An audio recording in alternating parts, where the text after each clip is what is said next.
All right, so we're diving into planning this super cool trip you're thinking about to Burney Falls and Lassen Volcanic National Park with Ollie and Sean.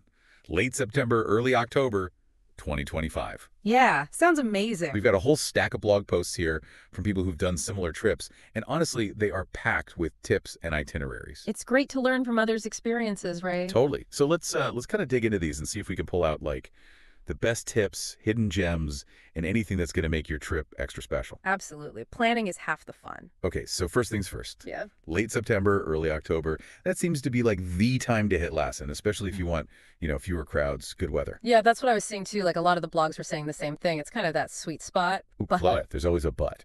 Well, Lassen's known for its, kind of unpredictable snowfall. So even though it's fall, you could still run into some snow.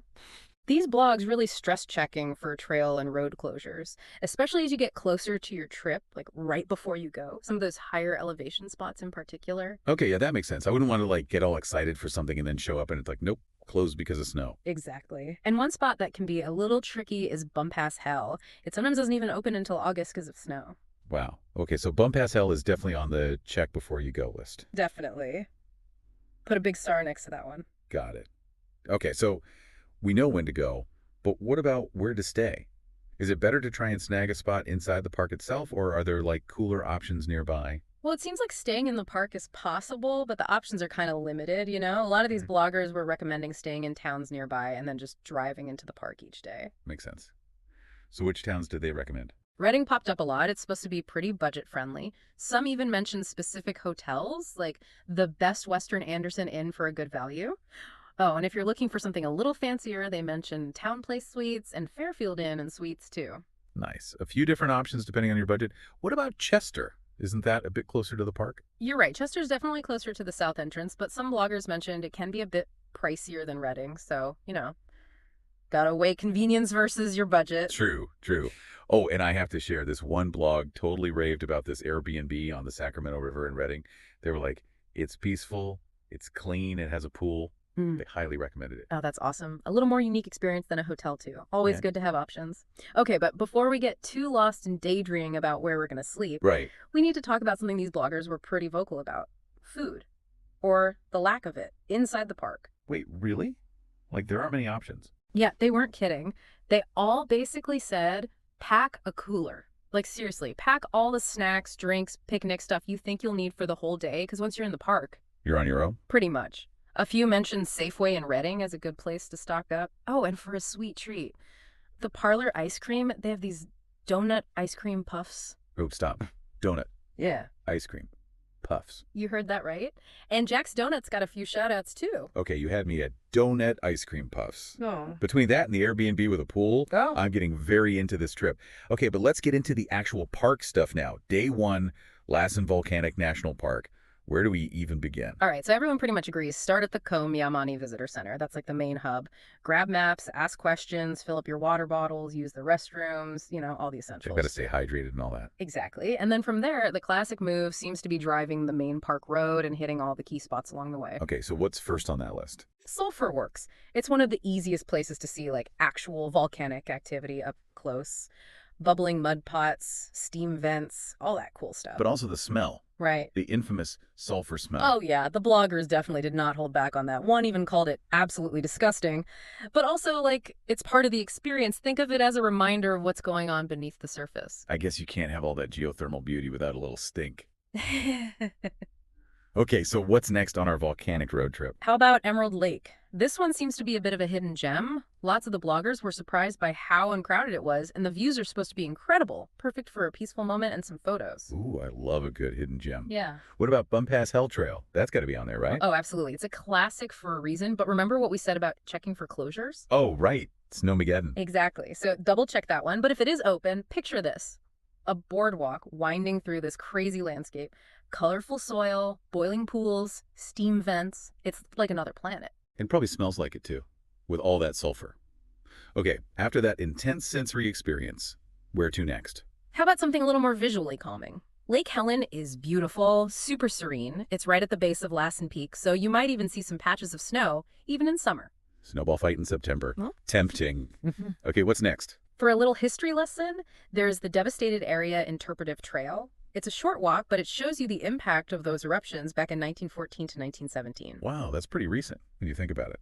Okay, and to wrap up our Lassen adventure. Manzanita Lake. This one's got a little something for everyone. If you have time, you could hike, kayak, even swim. But even if you just chill by the lake for a bit, the reflection of Lassen Volcano is supposed to be amazing. That sounds like the perfect ending to a day of exploring Lassen's volcanic wonders. So we've covered bubbling mud pots, serene lakes. What's next on our itinerary? Well, day 2 is all about waterfalls. We've got a whole bunch of spectacular cascades just waiting to be discovered.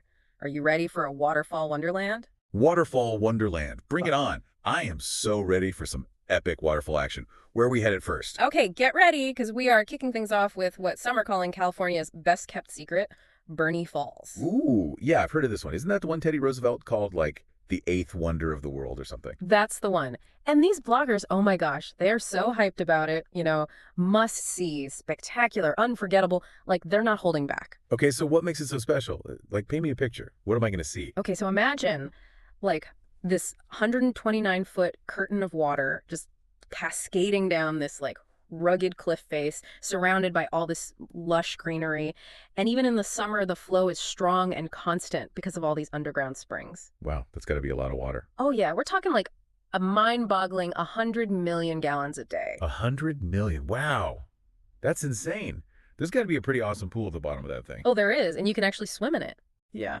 Although, fair warning, the water is coming from those, chilly underground springs, so it's going to be refreshing. I bet. I can just picture Ollie and Sean jumping right in and me, like, admiring the view from a safe, dry distance. Sounds like a good plan. Yeah. And there's this short loop trail that takes you down past the falls if you want to get a closer look. Ooh, nice. All right. Burney Falls is officially at the top of our list. Okay, so what other watery wonders do we have in store for day 2? All right, next up is like a trio of cascading beauties, McCloud Falls. And the cool thing about this one is you've got options. You can hike between all 3 falls, or, if you're feeling a little lazy or you want to save your energy for other stuff, you can drive to each one. I like the sound of that. Options are always good. Yeah. So tell me about these 3 falls. What makes each one unique? Well, Lower Falls seems to be the most popular one, maybe because it's got the best swimming hole, and even some spots for cliff jumping if you're brave enough. Ooh. Okay, so Lower Falls is where we're sending Sean, our resident daredevil. Exactly. Now, for the view seekers, Middle Falls is supposed to have the best overall views. Ooh, that sounds like a great spot for a picnic lunch. Perfect spot. And then lastly, there's Upper Falls. It's kind of tucked away in this small canyon, which makes the falls seem even more powerful because it's all kind of enclosed. Okay, so we've got Lower Falls for the thrill seeker, Middle Falls for the view seeker, and Upper Falls for the nature lover. McCloud Falls, check. What's next on our waterfall tour? Okay, this next one's a bit of a hidden gem, but there's a catch. Mossbrae Falls. Absolutely gorgeous, less crowded than some of the others. People describe it as like this ethereal paradise. Okay, I'm already sold. Where is it? Well, here's the thing. The only way to get there is by hiking along railroad tracks, which is technically trespassing. So it's a bit of a risk-reward situation. Yeah, that's a tough one. I'll definitely have to chat with Ollie and Sean about that and see how comfortable we are with, the whole trespassing thing. It would be a shame to miss out on such a beautiful spot. But safety first. Right. For sure, it's a group decision. But if you guys are looking for a backup plan that's still super scenic and totally legal, there's always Castle Lake Road. Ooh, tell me more. It's not a waterfall exactly, but the drive is supposed to be amazing. And if the weather's good, you get these incredible views of Mount Shasta. Okay, that sounds like a pretty awesome alternative.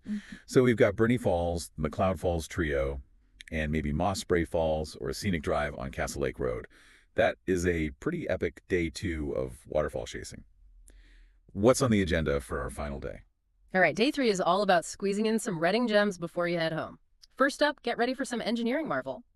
The Shasta Dam. Oh, yeah, I've heard of that. It's huge, right? It's the second largest dam in the U.S., actually. And they offer free tours if you're interested in that kind of thing. One blogger recommended getting there early, especially on weekends, to avoid the lines. Good to know. Early bird gets the dam tour. Okay, so besides a giant dam, what else is there to see in Redding? Well, how about a walk across the world's largest sundial? Wait, what?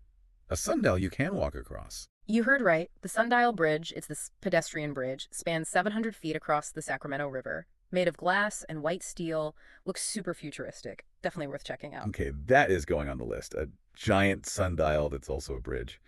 Ollie and Sean are going to love that. Anything else we should try to squeeze in before heading home? Well, if you've got some extra time and you're feeling like you need to, unwind a bit after all that exploring, Shasta Lake is always a good option. Oh, yeah. A little lakeside relaxation sounds like the perfect way to end our adventure. I agree. It sounds like you guys have a pretty awesome itinerary shaping up, but remember, these are just like suggestions. The real magic is going to happen when you guys personalize it, you know? Like, what are Ollie and Sean passionate about? What are their interests? Think about that and make it your own. So true. It's not about just like checking things off a list. It's about making it an experience. Like I'm already picturing driving through those landscapes, laughing, eating donut ice cream puffs. Maybe even a snowball fight. Who knows? That's what it's all about. And you mentioned Ollie and Sean are coming. What are they into? Maybe there's something we can kind of weave into the itinerary that really speaks to them, you know? That's such a good point. Okay, well, Ollie, she's a huge photography buff. So I bet she would be in heaven with all those views, especially with the fall colors and stuff. Oh, totally. And that fall light, it's magical. Maybe you guys could even plan some time specifically for her to get some photos, like sunrise or sunset at Manzanita Lake. Oh my gosh, yes. Or maybe even some night photography with all those stars. She'd love that. Yeah, that'd be incredible. And what about Sean? What's he into? Oh, Sean.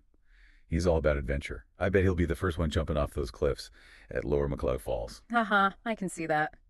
If you guys are feeling really adventurous, maybe even look into some guided rock climbing or whitewater rafting in the area. Ooh, now those are some good ideas. I love that. Adding in some activities that they'll really love. Okay, this is shaping up to be such an awesome trip. I can't wait. I feel like between these blog posts and your insights, we've got all the ingredients for like the perfect Lassen adventure. It really does sound amazing. And even beyond the specific spots, remember to just embrace those unexpected moments. Those are the ones you'll remember, The funny things that happen, the little discoveries. Totally. That's what makes a trip special. Okay, well, I'm feeling so much more prepared now thanks to you and all these awesome bloggers. I'm so excited to experience all of this with Ollie and Sean. And who knows, maybe it'll even inspire you to plan a Lassen trip someday. Haha, I wouldn't rule it out. It sounds pretty incredible. But for now, I'll live vicariously through you guys. Have an amazing time, stay safe, and send me some photos when you get back. Deal. And to all our listeners out there, whether you're heading to Lassen or somewhere else entirely, remember the most important thing. Have fun, make some memories, and oh yeah, don't forget to pack snacks.